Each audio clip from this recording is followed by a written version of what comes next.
Qayda həmişə belədir. Əvvəl nifrət etdirmək, sonra təkfir, sonra məhv etmək. Onlar rəhbərlərdən, alimlərdən və cəmiyyətdən nifrət etdirirlər. Nəticədə gənclər çaşqın vəziyyətə düşür və alternativ cəmiyyət axtarırlar. Əvvəlcə onu duyğu baxımından qoparırlar. Deyirlər, bu rəhbərin sizdə beyyəti yoxdur. Beləcə onları öz ölkələrindən və şər'i rəhbərlikdən qoparıb, xəyali və ya batil hakimiyyətlərə yönəldirlər. Sonra onların fikirlərinə yeridirlər ki, onların vəzifəsi bu cəmiyyəti aradan qaldırmaqdır. Bu küfrü aradan qaldırmaqdır. Bu rəhbərləri aradan qaldırmaqdır.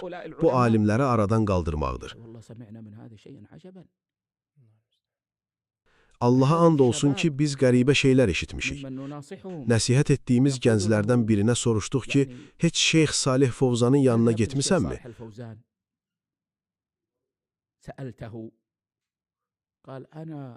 O dedi, əgər Fovzanın yanına çatsaydım, onun saqqalından tutub başını kəsərdim. Təəssüf ki, gənclərin qəlblərinə qədər çatmış bu nifrət və bu yadlaşma həqiqətən mövcuddur və bugün biz çox ehtiyatlı olmalıyıq.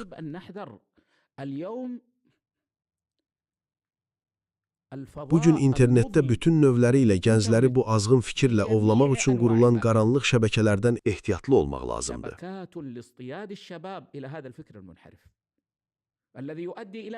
Bu fikir də Osmanın, radiyallahu anhu, qətlində iştirak edən insanların etdiklərinə bənzər əməllərə gətirib çıxarır.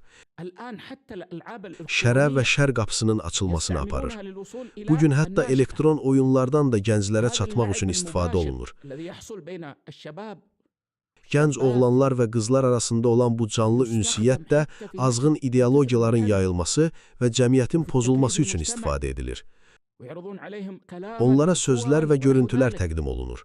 Salih insanlar ehtiyatlı olmalıdırlar.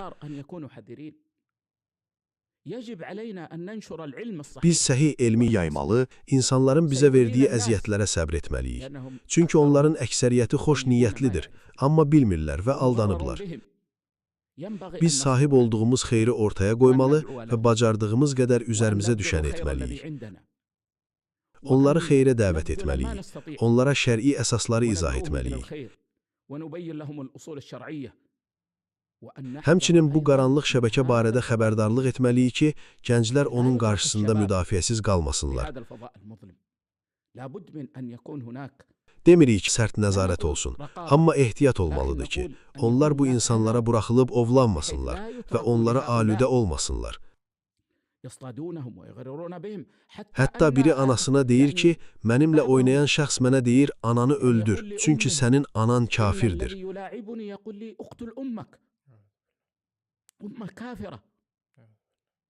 Bu çox təhlükəlidir. Əgər məsələ birinin sənə din baxımından nifrət etməsinə qədər çatarsa, onu sənə zərər verməkdən nə saxlayacaq? Hər bir nifrətin öhdəsindən düzgün dini yönləndirməklə gəlmək mümkündür. Hər bir nifrətin öhdəsindən din ilə gəlmək mümkündür.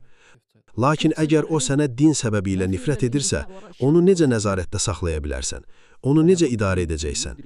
Bundan sonra yalnız şərə və fitnəyə doğru atılmaq qalır. Biz bu məsələni anlamalıyıq. Bizim mübarizəmiz fikri mübarizədir. Bizim metodumuz elmi metoddur.